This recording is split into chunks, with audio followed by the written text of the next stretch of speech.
Hello everybody, and welcome back to a brand new video.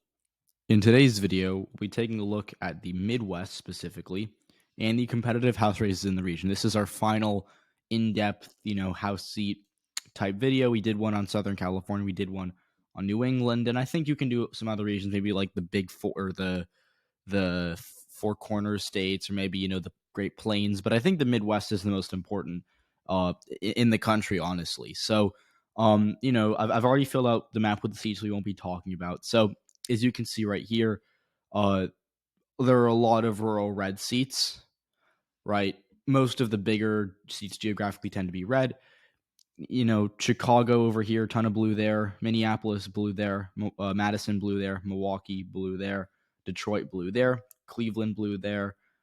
Blue in Columbus and blue in Indianapolis. And then this other sneaky district here is a gerrymander drawn by the Illinois Democrats to kind of take East St. Louis and put it with some other of those mid-sized cities that tend to vote blue in the middle of the state. But yeah, that's kind of the map. And then we have 12 competitive seats that I think seats realistically have a chance of going either way. So let's get into it here. Let's start with our first seat. We're going to start in Minnesota, work our way down to Ohio, and this seat right here, this is Minnesota District 2. This is a suburban seat. As you can see, it's right outside of Minneapolis, and it is it's a left-trending seat with a Democratic incumbent that the Republicans, I think, were really hurt by the Dobbs decision. Again, prior to Dobbs' decision, I could have maybe seen the seat being in play for the GOP, maybe, right? Because in theory, if they got some snapback, like I can't talk, like they saw in Virginia governor race, it could have flipped back to them. The issue now is that they are dealing with an increasingly polarized environment, mostly fueled by the Dobbs decision, and the Democratic incumbent, A.G. Craig, has a massive cash advantage and seems to be doing quite well in terms of what is expected. Most forecasters have the race at lean D, although some will still have it at toss-up. I think this is a lean D race. I would be surprised if Craig loses. Again, left-trending seat. It's a bit more Republican down ballot, but it's still Biden plus 7. It still voted fairly blue in 2020. So I would expect it to stay with the Democrats, A.G. Craig there. Now, Iowa 3. This is another Democratic held seat, but I think this one's going to flip. So this is Cindy Axne's seat. She is the last Democrat elected to federal office from Iowa, and I think she's going to go down next week. So Axne again represents a Trump plus 1 seat, and they drew her seat. They drew her seat to be pretty similar. She still is in like very narrow Trump territory, and it isn't super right trending. There are some rural parts of the seat that are going to be pretty much against her, but there are also some suburban and urban parts of the seat, specifically Des Moines, which kind of keeps her afloat. But again, it's Trump plus 1. Iowa, I expect both Chuck Grassley and Kim Reynolds to outrun Trump at the top of the ticket, helping propel Zakanon, who's Axne's opponent, to a victory. Axne does have a cash advantage, and she has some decent polls, but she's been tied in her internals, and I think, the majority of the polls have been concerning for her, especially in a state where the polls tend to underestimate Republican support. So, Axne is a path, but this is a lean-R race. Zakanon's a good candidate, and I think he has enough support to flip the district from blue to red. Now, going on to Wisconsin, this is another Democratic held seat that I think is going to flip red next week. So this one I actually think is going to go by a pretty large amount, and that is because this is the reddest seat on the map that I have as competitive. So it is Trump plus 5, and it is very right trending. In fact, it actually moved to the right directly from 2016 to 2020, despite the fact that Wisconsin actually flipped as a whole. So it is the most Republican trending part of Wisconsin, and it has a retiring Democratic incumbent. So what happened in 2020 was Trump won the seat by about 5% in 2020, but the Democratic incumbent, Ron Kine, was able to win by about, 2.5 against Derek Van Orden, who's now running for the seat in 2022, will likely be the next representative for the seat. And that's because the Democratic incumbent, Ron Kine, was very popular. He had a big name. He'd been in office for a while, and he was well-liked by a lot of people who voted for Donald Trump. And so now that he is retired, now that he's going to not be running for the first time in a while, that leaves a big hole for the Democrats in the district. And it's a right trending seat. I don't think Democrats are super energized there, and the National Democratic Party has given up on it. I'd be like if this seat stays blue, it's really bad for Republicans. So just to put that in perspective, this would be a massive underperformance if it were to stay blue. But it is technically competitive since it would be a flip. But again, at the end of the day, I think this is one of the first seats to flip on election night. So that's another GOP pickup. We've got one in Wisconsin, one in Iowa. Then we're going to have a Democratic hold here in Minnesota. So our next seat is Illinois 17. This is a really close seat here. This is a Biden plus 8 working class seat that has been trending to the right recently with no Democratic incumbent. So on one hand, you can kind of group it. Good things for Democrats. It's Biden plus 8. So it is pretty Democratic, in the grand scheme of things. It is also a bit bluer down ballot. Okay. So the people here are more likely to vote for a Democrat for the House than they are for maybe president or Senate, right? The issue for them is that they have a cash disadvantage here. The Republican candidate, Esther Joy King, is pretty good. I think she's running a very good campaign so far. And I shouldn't say so far, but she's running a good campaign right now. And finally, and perhaps most importantly, it's a very right trending seat. Again, we talk a lot about trends here, right? Because they are going to tell us how it's going to vote in the future. The seat has moved a couple points to the right in every election, and it went from a safe blue seat even a few years ago to now a lean to tilt blue seat this year. So that being said, I would expect Dick Durbin and Tammy Duckworth to win it at the top of the ticket. And assuming that holds up, it's going to narrowly go blue. Eric Sorensen, the Democratic candidate, I think is decent enough to win it. I think he's in real trouble in 2024, but I think he'll be able to hold it this year against Esther Joy King, despite the fact that Esther Joy King, I think, is a better candidate on her own. But partisanship of the seat is going to be a little too much to overcome. Now, the flip side of this is Indiana 1. Again, this is another very right-trending working class seat, another Midwestern Rust Belt type Trumpy areas. It did vote for Biden, so I shouldn't say super Trumpy, but it got a lot more pro-Republican for Trump than it was for either Romney or McCain. And so what's happening here is it really comes down to turnout in Gary relative to the rest of the seat. And Gary turnout, as we know, in midterms has been very shaky. Historically, Democrats have done better here in presidential years because turnout from the city itself is higher, and that kind of inflates their margins. But again, it stayed blue for a while. And in 2020, Frank Mervyn, the Democratic incumbent, outran Joe Biden by about 6% when he won by 16 in this Biden plus 10 seat. They redrew it. It's now Biden plus, I want to say 8 or something like that, or Biden plus 9. So, it got about a point or so redder, and that's no help to Mervyn. The Republicans also have a really good recruit here, Jennifer Ruth Green. She is, I think, running a stellar campaign in all honesty. Mervyn, despite the fact that he's an incumbent, has not been running particularly well, and he's actually had a few scandals. And so I think this is my upset pick of the night. I'm going to go Republican here. Again, it's very right trend. Again, I think this is one of the seats where the opposition doesn't really do much to help Democrats. It's also one of the seats where if Democratic turnout isn't good, it can easily slip off the board. And the thing here is that in Indiana, there are no really competitive statewide races. And so, without that turnout machine, like the way that there's one in maybe like Michigan or Ohio or Minnesota, that is really bad for Democrats. And so I do expect there to be a bit of fallout in this area. It's been trending right very quickly these past few years, and I think this is going to be another Republican Midwestern pickup. So if you're keeping track, they've picked up a seat in Iowa, they picked up a seat in Wisconsin, they picked up a seat in Indiana, but they have not been able to pick up a seat in Illinois and Minnesota, which I think are two significant losses, because if they can pick up either one of these seats, they'll be in very good shape. Now, let's go over to Michigan. We've got a lot of seats here. I love Michigan's map because there's so many competitive districts, and spoiler alert, 2024, I think this seat could join that competitive district lineup, but we'll have to see. So this first seat, this is Michigan District 3. This is the Grand Rapids seat. It's kind of opposite of what we're talking about over here. This seat is very left trending. It went from Clinton plus 1 to Biden plus 8.5, so it trended over 7 points to the left in just one election cycle. And additionally, this is the only seat in the state where Biden actually outran Gretchen Whitmer, which is significant because Whitmer won by 9.5% statewide, while Biden won by 3% statewide. So again, Biden performed over 6.5% worse than Whitmer statewide, right? But he did better in this district because of trends and because Trump was so unpopular here. And so you'd think, oh, okay, well, look, like the trends are clearly bad for Republicans here, right? But this seat isn't, it isn't anti-Republican as much as it is anti-Trump, and that's true. But the Republican incumbent here, Peter Meyer, got primaried out by a very right-wing candidate, John Gibbs, who has scandals. In the past, he's advocated for getting rid of the right to vote for women, and he had a clip where he said Democrats eat babies. And I think that those issues, like regardless of what you think of them, are very polarizing. And in a left-trending Biden leading seat like this, I think that's not the way to win. And Democrats are running Hillary Scholten, who did fairly well here in 2020 despite losing it. Although again, the seat got 12 points bluer, so she'll probably be okay. I think she wins by about 4 or 5% at the end of the day. It's going to be an interesting race, but I do think Democrats have a clear advantage here. Now, let's go over to Michigan District 7. This is another Democratic incumbent here. This is Elisa Slotkin. And originally I had her seat as Leanar. I was actually very bearish on her. I was expecting her to go down pretty easily, maybe 4 or 5 points.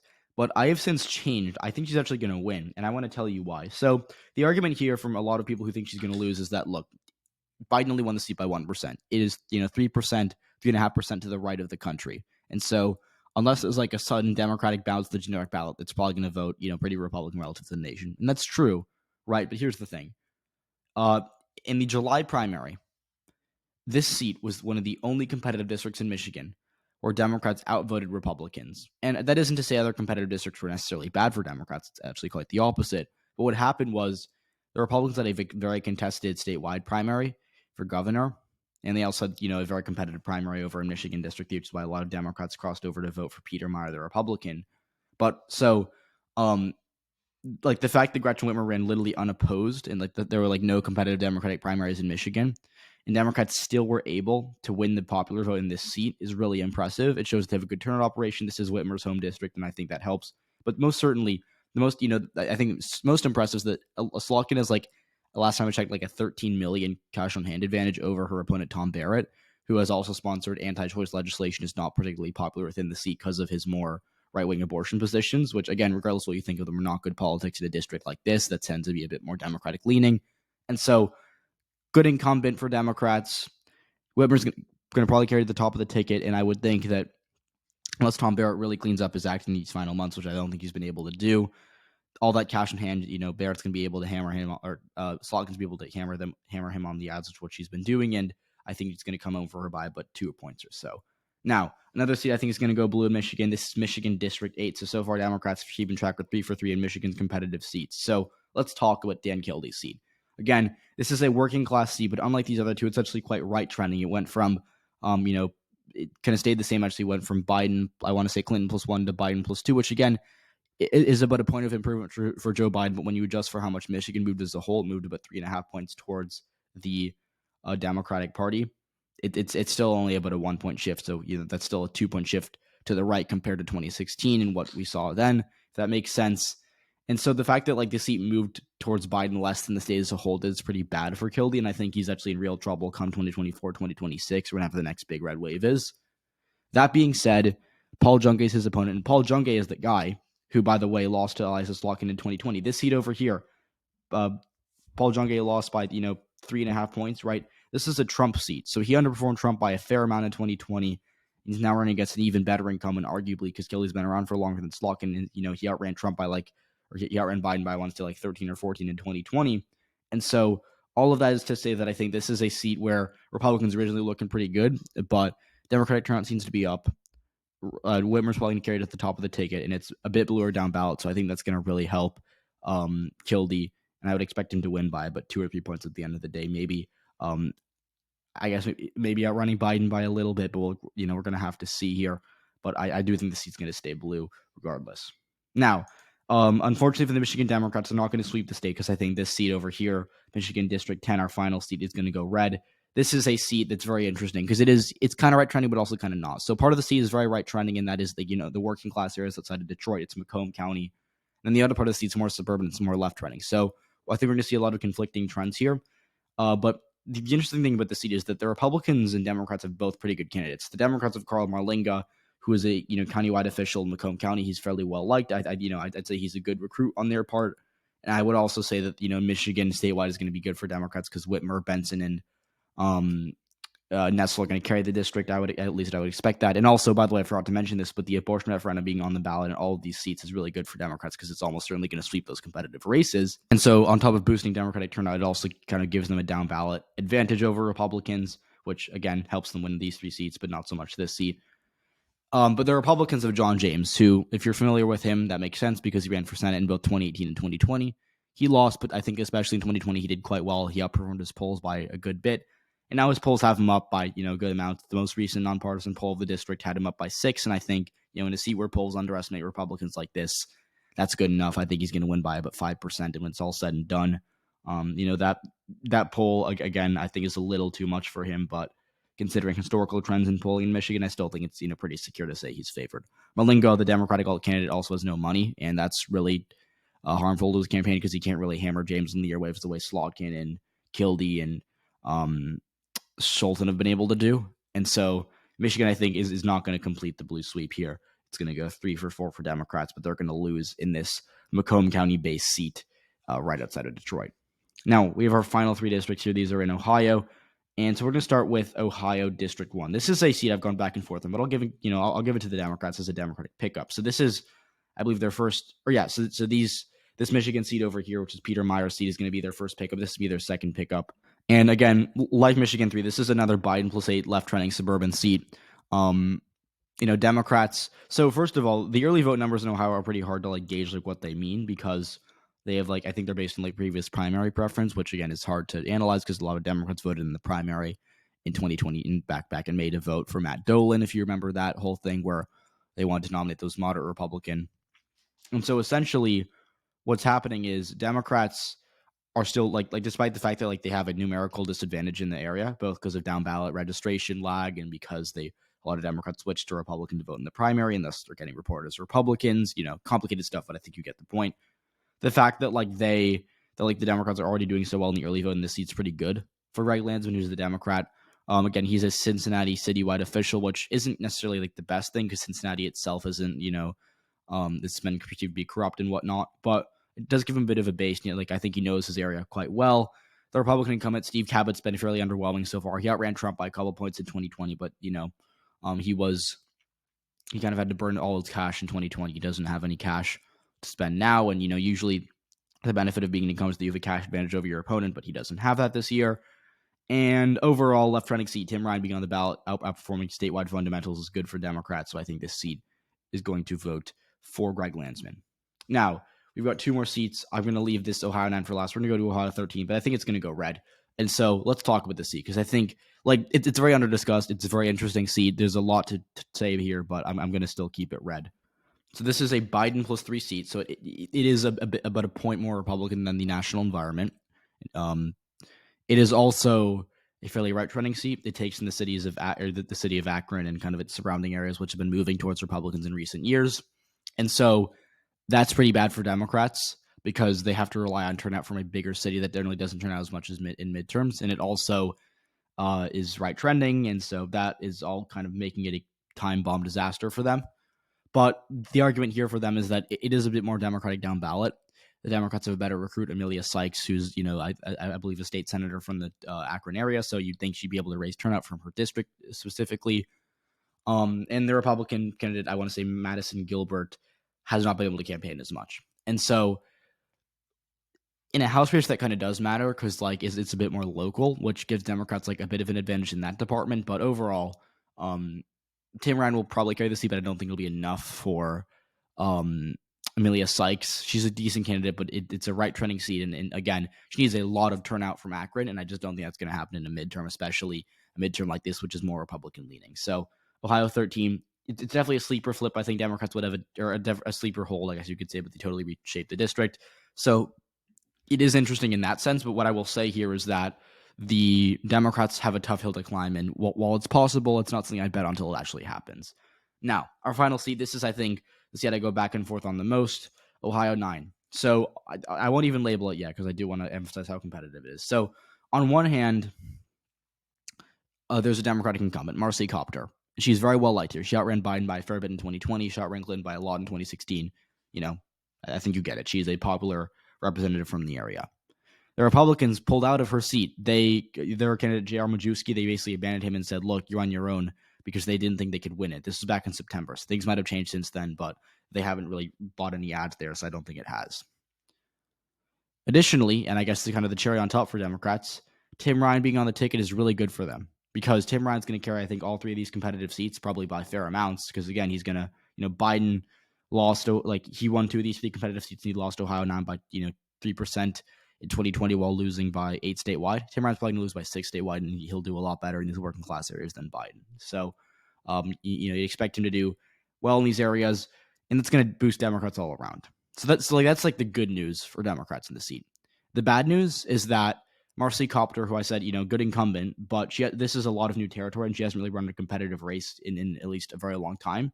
And additionally, this is a right-trending seat. It went from Trump plus 1 in 2016 to Trump plus 3 in 2020. So when adjusted for national shift, it literally moved 4% towards Republican. So it is super Republican shifting. And I think no matter what, it's going to be dead on arrival for Democrats come 2024. That being said, Kaptur is a good candidate. Majewski is a bad one. he's made enough mistakes, and the Republicans don't really have enough faith in him. So I could see the case for it being Democratic, but I'm going to go with partisanship here. I think partisanship is what matters the most, and I'll put it as a very narrow Republican win. This is a GOP pickup, so call it a +1 from or +2 from Ohio, because they'll be picking up this seat over here, which is held by Tim Ryan. He's not running for Senate, but Tim Ryan, again, seat looked like it was kind of over here. They totally reshaped it, so it's not really as much of a pickup as this seat is. So, again, very close races in Ohio. I think all three of these races could go either way. I don't really have any strong opinions on them, but I think that's where they're going to go as of right now. So, we have 6 days to go. It's crazy how it's going to be here. This soon we'll be getting election results in, just 6 days from now. So again, if you haven't already voted, go vote, whether it's by mail or early in person or on election day. Make a plan to vote. So again, we want to have a very high turnout, especially from people who haven't voted yet, because I think it's a very important thing to do your patriotic civic duty. And obviously now for me, please like this video. Please subscribe to the channel if you haven't not already. I'm posting every day between now and the midterm, so you do not want to miss a thing. We got final predictions coming out this weekend /Tuesday. So it's exciting times, and I'm going to see you all in the next video, which will be tomorrow. Have a great rest of your day.